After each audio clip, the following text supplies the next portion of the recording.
आप देख रहे हैं देश लाइव, देश की आवाज। अस्सलाम वालेकुम, आदाब, नमस्कार, सत श्री अकाल। देश लाइव में आपका स्वागत है। मैं हूं सहल कुरैशी। दोस्तों, बकरीद का मौका है और जिस तरीके से देश भर में अलग अलग जगहों से जो खबरें आ रही है, हमेशा की तरह इस बार भी गोरक्षा के नाम पर और जीव दया के नाम पर हिंदू संगठन के कुछ लोग गुंडाई कर रहे हैं, या हिंदू संगठनों के नाम पर कुछ लोग गुंडाई कर रहे हैं।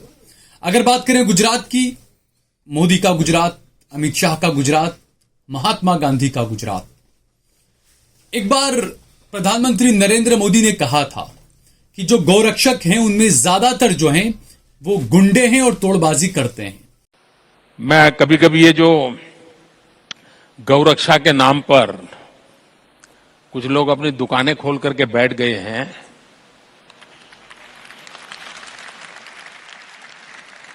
मुझे इतना गुस्सा आता है।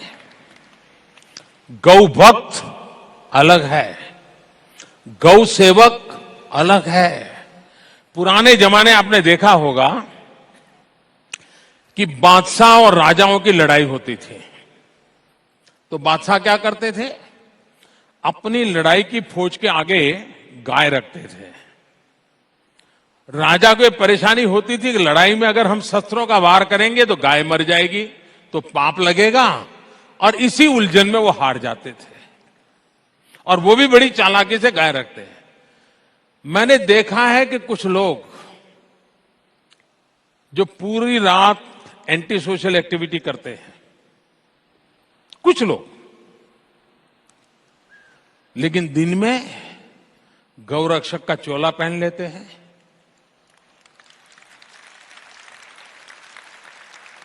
मैं राज्य सरकारों को अनुरोध करता हूं कि ऐसे जो स्वयंसेवी निकले हैं, अपने आप को बड़ा गौरक्षक मानते हैं, उनका जरा डोजियर तैयार करो। 70-80% ऐसे निकलेंगे जो ऐसे गोरख धंधे करते हैं जो समाज स्वीकार नहीं करता है, लेकिन अपनी उस बुराइयों को से बचने के लिए ये गौरक्षा का चोला पहन करके निकलते। नरेंद्र मोदी की यह बात उन्हीं के राज्य गुजरात में आज सच साबित होती हुई नजर आ रही है।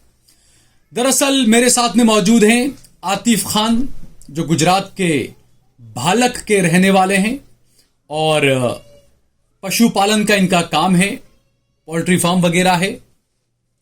इनके किसी जानने वाले ने, रिश्तेदार ने, अहमदाबाद में जो रहने वाले हैं, उन्होंने इनसे कहा कि अहमदाबाद के अंदर कुर्बानी के जो जानवर होते हैं वो महंगे हैं, इस वजह से आप गांव से जानवर लाकर हमें दे दीजिए।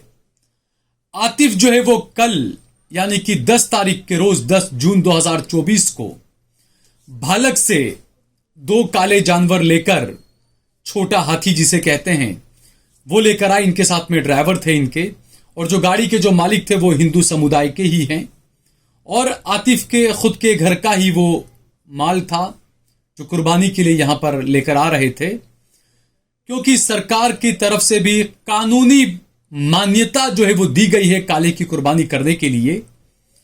आतिफ जब भालक से निकले और कोबा सर्कल, अहमदाबाद गांधीनगर के बीच में एक इलाका है, जब वहां पर पहुंचे तो अचानक इनकी गाड़ी के आगे हमेशा की तरह फिल्मी स्टाइल में कुछ लोग एक्टिवा और बाइक लेकर आ गए गोरक्षा के नाम पर। आतिफ की गाड़ी को रोका, आतिफ को धमकाया और कहा कि हम तुझे कत्ल खाने, ये जानवर को तू ले जा रहा है, इस आरोप में हम तुझे जेल के अंदर भिजवा देंगे। आतिफ की उम्र मेरे ख्याल से कितना, 20 साल, 23 साल उम्र है, पढ़ाई कर रहे हो अभी। आतिफ डर गया। आतिफ से पैसों की मांग की गई, 1 लाख रुपया आतिफ से मांगा गया। और हैरानी की बात तो यह है कि आज तक यह आरोप लगते थे तो पुलिस कहती थी कि सबूत क्या है, कोर्ट भी सबूत मांगती है, सबूतों पर ही इंसाफ होता है। इस बार जो है वो पुख्ता सबूत मिले हैं।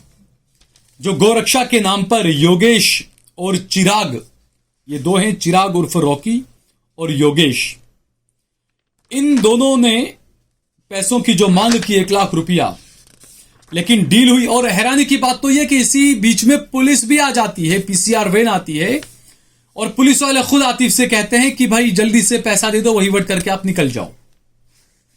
ये पूरे प्रूफ है, मैं स्क्रीन पर आपको दिखाऊंगा कि जो गोरक्षकों ने जो गुंडाई कर रहे हैं गोरक्षा के नाम पर, उन्होंने 35,000 रुपया लिया पेटीएम से। ये प्रूफ है उसके, 5,000 15,000 करके। आतिफ से हम बात करेंगे। आतिफ, जो बात मैंने बताई यही सब हुआ था और क्या क्या हुआ था, कैसे हुआ था, आप क्या करते हो? मैं भलाई करता हूँ। मेरे को बोला कि तुम जो ये पैसा नहीं दोगे तो पुलिस फरियाद होगी तुम्हारे ऊपर और जेल होगी तुम्हारे को, उससे अच्छा है पैसे भर। ये गोरक्षकों ने कहा था या पुलिस ने कहा था? गोरक्षक ने बताया। ये जो चिराग और योगेश इस दोनों ने बताया था। अच्छा। हाँ, बोले पैसा भर के निकल जाओ या तो फिर। कितना रुपया? पहला 1,00,000 रुपए देने का बोला मेरे। 1,00,000 रुपया? हाँ, मैंने बोला नहीं इतना सारा नहीं, 5,000 ले लो। मैं डर गया था, मैंने बोला मैं तब डरे थे, अभी आवाज नहीं निकल रहा, अब तो आवाज थोड़ा जोर से निकालो। हाँ। मेरे को बोला गया कि पुलिस फरियाद होगी तो पैसा भर दो आप। मैंने बोला इतना सारा पैसा नहीं है मेरे पास में, तो मैं तुम्हारे को थोड़ा बहुत 5,000-1,000 का इंतजाम करके डाल देता हूँ आपके इसमें अकाउंट में। तो बोले नहीं, आपके पास केस कितना पड़ा हुआ है? तो मेरे खिसे में 17,000 केस थी और उन्होंने 15,000 केस ले ली।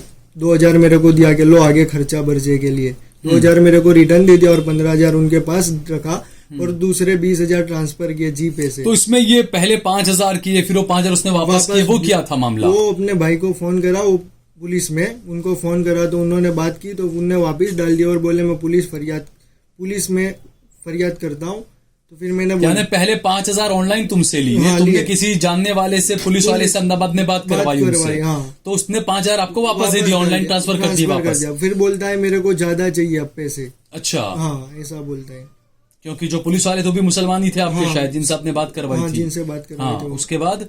उसके बाद बोला पैसे डाल दो फिर मैं जाने देता हूँ। तो मैंने बोला अभी पैसे का इंतजाम नहीं है, तुम गाड़ी जाने दो, मैं यहाँ पे ही हूँ आपके पास शाम तक, मैं पैसे का इंतजाम कर देता हूँ। फिर बोले नहीं मैं माल नहीं। पुलिस वाले कब आए थे वहाँ? पुलिस वाले वो तो गाड़ी पकड़ी ऐसे उसने फोन कर दिया था। उसी ने फोन किया पुलिस वाले को, गोरक्षक नहीं? वही ने फोन कर दिया था। ओके, फिर क्या हुआ? फिर पुलिस आई, पुलिस ने बोला कि पुलिस की पूरी पीसीआर वान थी? पीसीआर वान थी। कितने लोग थे उसमें पुलिस उसमें? एक ड्राइवर था, एक आगे बैठा हुआ था और एक पीछे में पुलिस वाले थे। हाँ, फिर उन्होंने बोला जो उसको बोला बंदे को जो लेवल देवल हो बता के जो बंदे की गाड़ी हमने लेना देना जो भी है करके जाना। पुलिस वाले ने कही है बात? पुलिस वाले ने तुम्हारे सामने? मेरे सामने। अच्छा। हाँ, तो फिर लेवल देवल करके हमको लेवल देवल में क्या क्या? फिर कितना रुपया तुमने कैश दिया, कितना ऑनलाइन ट्रांसफर किया? 15,000 कैश दिया और 20,000 ट्रांसफर किया। किस पर ट्रांसफर किया ये क्या विक्की पे? विकी पर आपने? जिसका चिराग उर्फ विकी उसका नाम है, चिराग इलियास विकी। तो गूगल पे से या पेटीएम से या कैसे किया? गूगल पे से उसको ट्रांसफर किया पैसा। 20,000 रुपया? 20,000 रुपया। हाँ, उसके बाद? बस उसके बाद गाड़ी जाने दी उसने आपको गाड़ी जाने। और जब पैसा दिया तब पुलिस वाले भी वहीं खड़े हुए थे? नहीं, पुलिस की वैन निकल गई थी वहां से। निकल गई थी पुलिस ये बोलकर निकल गई कि जो भी वहीवट होता है कर लो, चले जाओ आप, और पैसा देकर चले गए। क्योंकि ये गुजरात मॉडल है, हमने ये देखा पिछले लगातार मैंने 4-5 खबरें दिखाई थी कि यहाँ पर सरकारी बाबू भी नकली होते हैं, यहाँ पर सिंचाई विभाग का ऑफिस भी नकली होता है, यहाँ पर टोल प्लाजा भी नकली होते हैं।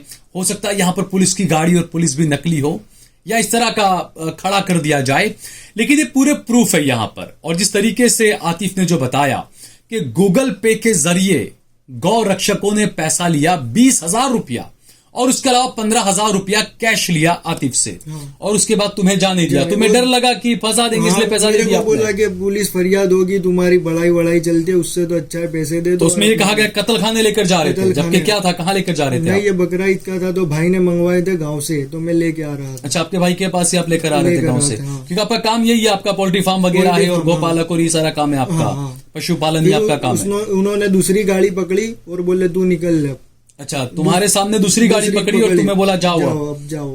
अच्छा, वो गाड़ी में क्या था? तुम्हारे गांव की थी क्या? नहीं, हमारे गांव की नहीं थी, कोई दूसरी गाड़ी थी, दूसरे गांव की गाड़ी थी। अच्छा, उसके बाद क्या हुआ? फिर तुम अहमदाबाद पहुंचे? उसके बाद?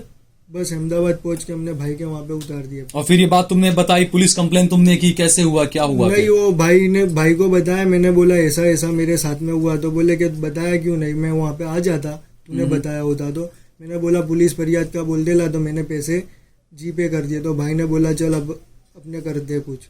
तो कुछ गलत नहीं था तो क्यों डर गए पुलिस कंप्लेन से? मेरे को ऐसा लगा पढ़ाई करते कुछ हो सकता है, इसीलिए मैंने बोला फ्यूचर में आगे कोई तकलीफ ना हो जाए, जबरदस्ती कुछ फंसा ना दे इसी के लिए। हाँ, उसके बाद? बस उसके बाद फिर भाई ने कंप्लेन कब किया, क्या हुआ? कंप्लेन तो फिर भाई ने सबको पूछ परछ करके ने आगे की कार्यवाही चालू की। लेकिन उसमें भी ये हुआ कि आप पहले किसी पुलिस स्टेशन गए तो आपसे कहा कि हमारे इलाके में नहीं, हमारे इलाके में नहीं, आप कहीं और जाइए। ये भी पहले हुआ सारा आपके साथ में। हाँ। उसके बाद कंप्लेन दर्ज कर लिया। उसके बाद कंप्लेन दर्ज किया। तो आप क्या कहोगे, गौरक्षकों के साथ में ये अनुभव कैसा रहा आपको, क्या कहेंगे आप? क्योंकि पहले तो मैं ये कहूंगा कि आतिफ की हिम्मत को दाद देनी चाहिए, क्योंकि इस दौर में ज्यादातर लोग डरते हैं और वो कंप्लेन नहीं करते हैं, या फिर गाड़ी अगर पकड़ा जाती है तो छोड़कर चले जाते हैं, भाग जाते हैं, वो गाड़ी को लेने भी नहीं आते हैं। उनको डर इतना ज्यादा लगता है कि पता नहीं हमको फंसा देंगे। और मुझे ऐसा लगता है कि ज्यादा डर ये रहता होगा कि देश भर के जो माहौल के मुताबिक जो वीडियो सामने आते हैं कि जब कोई ऐसी गाड़ी रोकी जाती है, पूरा एक मोब आ जाता है गौरक्षा के नाम पर, और ड्राइवर कंडक्टर अगर मुसलमान होता है तो उसको पीटना शुरू कर देते हैं। इस तरह की घटनाएं होती है। शायद यही एक बड़ी वजह होगी कि लोग जो है वो भाग जाते हैं ज्यादातर। और जैसा आतिफ ने बताया, चूंकि मैंने बताया 22-23 साल का लड़का है, पढ़ाई कर रहा है, डर ये लगा कि कहीं झूठे केस में मुझे उलझा न दिया जाए, फंसा न दिया जाए, इस वजह से गोरक्षकों को इसने पैसे दे दिए। उसके बाद कंप्लेन लेने के लिए भी इन्हें इधर से उधर भटकाया गया। कोबा से कहा आप वहां जाइए, गांधीनगर जाइए, इन्फोसिटी जाइए, यहां जाइए, वहां जाइए। उसके बाद में आखिर आज जो है वो कंप्लेन हो चुकी है। अब पुलिस पर यहां पर सवाल उठ रहे हैं कि जैसा आतिफ ने बताया कि पीसीआर वैन वहां पर आई, पुलिस वालों ने खुद ने कहा कि भाई पैसा ले देकर मामले को निपटा दो, और उसके बाद में पैसा लेन देन हुआ। क्या वो पुलिस वाले जानते थे वो गोरक्षक कौन है? क्या पुलिस वालों के साथ भी ये उगाही का मामला, रंगदारी का मामला चल रहा है? कई तरह के सवाल उठ रहे हैं। गुजरात पुलिस को, गुजरात के मुख्यमंत्री को, डीजीपी साहब को, और खासकर गुजरात के गृह मंत्री हर्ष संघवी साहब को इस बारे में जरूर ध्यान देना चाहिए कि कम से कम आप पूरा साल धर्म के नाम पर जो नंगा नाच करना है करते रहते हैं, कम से कम ये 8 दिन जो बकरीद के रहते हैं, जो त्योहार के रहते हैं, उसको कम से कम संभाल लें, माहौल को खराब न होने दें। इसकी पूरी जिम्मेदारी जो है वो गृह मंत्री की, मुख्यमंत्री की और राज्य के डीजीपी की है। इस वीडियो को ज्यादा से ज्यादा शेयर करिए, कमेंट करिए, लाइक करिए। अगर आपने हमारा चैनल देश लाइव सब्सक्राइब न किया हो तो हमारे चैनल को जरूर सब्सक्राइब करिए। हमारा नंबर हमने दिया हुआ है, जितना ज्यादा हो सके हमारा सहयोग और समर्थन करिए। जय भारत, जय हिंद।